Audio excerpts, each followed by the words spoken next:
जायसवाल जी कानपुर से। राधे राधे महाराज जी, आपके चरणों में कोटि कोटि प्रणाम। महाराज जी, ये संकेत हमें कैसे मिलेंगे कि हमारे प्रारब्ध के कर्म का भोग हम काट चुके हैं या काट रहे हैं? और जब तक शरीर रहता है तो इसका प्रारब्ध रहता है। शरीर छूटा, प्रारब्ध खत्म। समझ पा रहे हो? शरीर रहता है तब तक प्रारब्ध भोग रहता है, ऐसा थोड़ी है। आज आप चकाचक सवानंद चल रहा है, कल देख लेना दुख आएगा। आज दुखी चल रहे, कल देख लेना सुख आएगा। इसका क्रम बना हुआ है। प्रारब्ध दुख सुख का क्रम बना हुआ है। जब तक शरीर है तो प्रारब्ध से तो बना है। प्रारब्ध मिटा, शरीर खत्म। शरीर खत्म, प्रारब्ध मिट गया। प्रारब्ध तब तक रहेगा जब तक शरीर रहेगा। डॉक्टर आलोक सिंह जी। श्री हरिवंश महाराज जी, आपके चरणों में कोटि कोटि प्रणाम। महाराज जी, जीवन के प्रारब्ध को बदला जा सकता है क्या? नहीं। तथा मानव जीवन का वास्तविक अर्थ एवं उद्देश्य? मानव जीवन का वास्तविक अर्थ है भगवत प्राप्ति, परोपकार, नाम जप। लेकिन प्रारब्ध नहीं बदला जा सकता। प्रारब्ध भोगना पड़ता है, प्रारब्ध नहीं बदला जा सकता। जो कर्म बन जाता है उसको भोगना पड़ता है। जैसे दशरथ जी के द्वारा श्रवण कुमार का वध, तो उनके पिता का ये शाप, जैसे मैं पुत्र वियोग में मर रहा हूं ऐसे तुम प्राण त्यागोगे। तो राम जी भगवान उनके पुत्र हुए, फिर भी पुत्र वियोग में प्राण त्यागना पड़ा कि नहीं त्यागना पड़ा? तो इससे सिद्ध होता है कि जो कर्म बन जाएगा उसका भोग भोगना पड़ेगा। तो जो प्रारब्ध बनकर आ गया वो भोगना पड़ रहा है। बड़े बड़ों को भोगना पड़ता है। इसीलिए नाम जप करो, कोई नशा न करो, कोई गंदे आचरण न करो, कि अब हमारा कोई नया कर्म ना बने। पुराने को भोग लेते हैं और भगवान के पास चलते हैं। हाँ। स्मिथ अग्रवाल जी, यूरोप से। राधे राधे महाराज जी। महाराज जी, जीवन में अनुभव ऐसे रहे हैं कि मुझे लोगों पर आसानी से भरोसा नहीं होता। वैसे भरोसा लोगों पर ना करके भगवान पे ही करे, क्योंकि तुम्हारे जीवन के अनुभव रहे हैं कि आसानी से भरोसा नहीं होता। हम भरोसे के बिना चले नहीं हैं। हमारा भरोसा ही सब कुछ रहा है, लेकिन धोखा ही धोखा है। पर इसलिए मैं 2-3 योजनाएं बना के ही कार्य करता हूँ कि एक में फेल तो फिर दूसरे में, ऐसा है कह रहे हैं। हाँ, नहीं, फिर भी कितना ही हो, भरोसा सिर्फ भगवान पे रखे। व्यक्ति का परोपकार कर दे, उस पर भरोसा न करे। व्यक्ति का भरोसा करने पर हम फंस सकते हैं। भरोसा भगवान का और व्यक्ति का परोपकार। हम तुम्हारा हित करेंगे, तुम्हें सुख देंगे, तुम्हारा मंगल विधान करेंगे, पर हमें पलट कर तुमसे कुछ नहीं चाहिए, वो भगवान देंगे। तो सुखी रहोगे। अगर पलट कर चाहोगे तो दुखी हो जाओगे, क्योंकि यहाँ पलट कर तुम्हें दुख ही मिलेगा, कपट मिलेगा, छल मिलेगा। आप करोगे अच्छा और वो करेगा बुरा, तो आपको रोना पड़ेगा, आपको दुखी होना पड़ेगा। यहाँ तो ऐसे विश्वासी लोगों को बहुत जल्दी फंसा लिया जाता है और फिर बहुत टॉर्चर किया जाता है। आंतरिक छल कपट इस संसार का स्वरूप है। आप सीधे साधे सरल विश्वास कर लोगे, फंस जाओगे, आपको बेवकूफ माना जाएगा। आप हित कर रहे हो, वो आपको बेवकूफ मान रहा है। और आप हित कर रहे हो, खूब जानबूझ के हित कर रहे हो। तो परहित करो और विश्वास भगवान पे रखो, तो यहाँ चैन से रह सकते हो। नहीं, यहाँ बहुत विचित्र संसार है, बहुत विचित्र संसार है। यहाँ छल कपट का राज्य, विश्वास का नहीं। यहाँ कोई ऐसा नहीं कि हाथ मिलाकर, दिल से दिल मिलाकर हमारे साथ चल सके। हाथ मिलाएगा तो जेब देखेगा, दिल नहीं।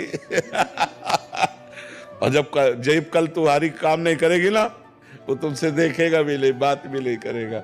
आज का संसार ऐसा है। तो अक्सर ये दिमाग में आ जाता है कि पूरा जीवन तो गुजर गया है, अब कैसे श्री जी प्राप्ति हो? नहीं, एक नाम में भी आपका काम बन जाएगा। ये दिमाग में क्यों नहीं डालते हो कि जैसे हम बोला राधा मर गए तो राधा की प्राप्ति हो जाएगी। हमको अंतिम फाइनल पे पहुंचना है कि अब अंतिम समय, चूंकि अपने को पता नहीं है, मालूम नहीं है कि हम कब मरेंगे, तो हम हर समय राधा राधा कह रहे हैं। जब मरेंगे तब राधा राधा कह के मरेंगे, तो हमें भगवत प्राप्ति हो जाएगी। जैसे अजामिल ने अपने पुत्र के बहाने नारायण नाम बुलाया, तो तो अंतिम समय नारायण निकलने के कारण भगवत प्राप्ति उसे हुई।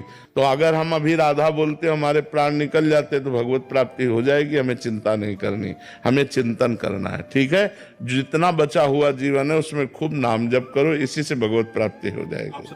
पूजा भारती जी मुंबई से। श्री हरिवंश। श्री हरिवंश महाराज जी। महाराज जी, मेरा प्रश्न है कि भजन में प्रतिस्पर्धा उचित है क्या? ये ईर्ष्या तो नहीं है? मतलब दूसरे से प्रतिस्पर्धा करना कि ये ज्यादा भजन कर रहा है मेरे से, या मुझे भी उतना करना चाहिए? वैसे देखना ही नहीं चाहिए, ये विषय नहीं देखना चाहिए, अपने को देखना चाहिए। और अपना भजन कभी पूर्ण भी नहीं होता, कितना भी करो ऐसा लगता है कि अभी जैसा होना चाहिए वैसा नहीं हो रहा। हम दूसरे को क्यों देखें? भगवान उससे जैसा करवा रहे हैं वो वैसा कर रहा है। मान लो हम किसी का भजन देखेंगे तो किसी के दोष भी देखेंगे, फिर ठीक नहीं है। अपने अंदर से एक नियम बना ले कि हमारी श्वास प्रश्वास में भगवान का सुमिरन रहे, हमारा भजन ठीक चलता रहे, भगवान जिसको जितना करवा रहे हैं उतना हो रहा है। हमें लगता है ईर्ष्या भजन में भी करना ठीक नहीं है।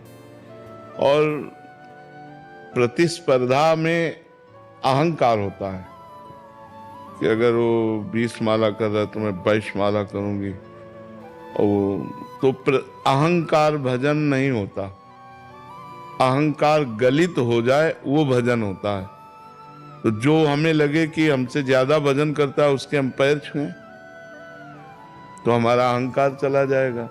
हम उससे बढ़कर भजन करें, हमारी भावना बनी रहे, लेकिन ये भगवान का नाम जपता है इसलिए इसके हम भाव करें, उसको उससे द्वेष न करें। जो हमारे प्रभु का नाम जप करने वाले हैं, अधिक से अधिक नाम जप करते हैं, हम उनका सम्मान करें, उनका आदर करें, उनको प्रणाम करें। उनसे ईर्ष्या करने या प्रतिस्पर्धा करने की तो हमें कोई बात ही समझ में नहीं आती। जो हमसे ऐसा लगता है कम भजन करते हैं उनको दुलार करें और इनका भजन बड़े भगवान से प्रार्थना करें। हमें लगता है हमसे ज्यादा भजन करते हैं तो हम उनका चरणामृत पिएं, उनके चरणों में प्रणाम करें, उनको नमस्कार करें, क्योंकि महान भक्त हैं। तो दोनों तरफ हमारी अंदर कोई गंदी बात नहीं आई जो हमारे मन को गंदा कर सके, न ईर्ष्या आई और न लघुता आई। जो कम भजन करते हैं उन पर और भगवान सद्बुद्धि दें, इनका भजन बढ़े। ज्यादा भजन करते हैं उनको नमस्कार करते हैं। तो प्रतिस्पर्धा तो संसार में होती है, भजन में तो नहीं होती। पंकज जी सूरत से। श्री हरिवंश। महाराज जी, हम ऐसा क्या करें जिससे हमारे गुरुजी हमारे अनुकूल रहें, वे हम पर प्रसन्न हो? उसे कुछ करो या न करो, गुरु अनुकूल ही रहते हैं। गुरु कभी प्रतिकूल होते नहीं, पर प्रतिकूल जैसा रोल होता है। जब कभी हमको जहां हम आसक्त हैं वहां से अनासक्त करना होता है, हमें ऊंचे उठाना होता है। हम लोगों की एक मन की स्थिति ऐसी कि हम जहां हैं वहीं राजी रहते हैं। नहीं, जितना भजन चल रहा है, खान पान भोग विलास, तो उसी में राजी रहते हैं। हम आगे उन्नति नहीं चाहते अध्यात्म की, कि सर्वस्व का अंदर से त्याग हो और भगवान के चिंतन में हम डूबे। ऐसा हमारा लक्ष्य नहीं बन पाता। लक्ष्य बना रहता है खान पान, सबको खवाएं पियाएं, मौज मस्ती, एकदम ऐसे जीवन। तो भगवान फिर कृपा करते हैं और गुरुदेव के रूप में वो प्रतिकूलता देते हैं, या भगवान स्वयं प्रतिकूलता देते हैं। और वो प्रतिकूलता इतनी कड़वी है कि अब देखो, अभी पीछे के बैच में बताया कि नाम ही तो जप कर रहे थे ठाकुर हरिदास जी, और 22 बाजारों में मार कोड़े उनकी खाल खिंचवा ली। अब कौन भगत राजी होगा ये करवाने के लिए? तो कभी कभी पूर्व जन्म के प्रारब्ध होते हैं और कभी कभी परीक्षा होती है हमारी। तो इस मार्ग में अग्नि परीक्षा तो देनी ही होगी कि हे नाथ, हे शरीर आपका, प्राण आपका, मन आपका, तन आपका। देखो, राजकीय पार्षद बनने के लिए गोली खाने को तैयार है हमारे राष्ट्रीय सेना, ये हमारे राजकीय पार्षद हैं।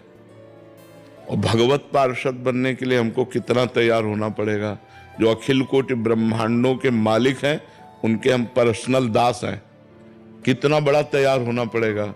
तो हमको गाली भी खानी है, हमको अपमान भी सहना है, हमको प्रतिकूलता भी सहनी है, और आपकी ही तरफ। इसमें एक उदाहरण बहुत बढ़िया लगता है, जैसे छोटा बच्चा है ना, घुटनों के बल चलता है, और कोई उससे गलती हो जाए या कुछ भी, और माँ उसके थप्पड़ मारे, तो माँ के ही चिपकेगा वो, कहीं नहीं जाएगा वो। नहीं, माँ उसको मारे तो माँ के ही ऊपर गोद में चढ़ना चाहेगा कि आपके सिवा हमारा कोई है नहीं, तो मारो चाहे पीटो। ऐसा ही भगत होना चाहिए कि गुरु या इष्ट के प्रति वो प्रतिकूलता भी दे तो उन्हीं की तरफ बढ़ना चाहिए, उनसे पीठ नहीं होनी चाहिए, उन्हीं की तरफ बढ़ना चाहिए। जैसे छोटे बच्चे को माँ मारती है ना, तो माँ के ही हृदय से लगना चाहता है, क्योंकि जानता है कि माँ वो दूसरी तरफ नहीं जाएगा।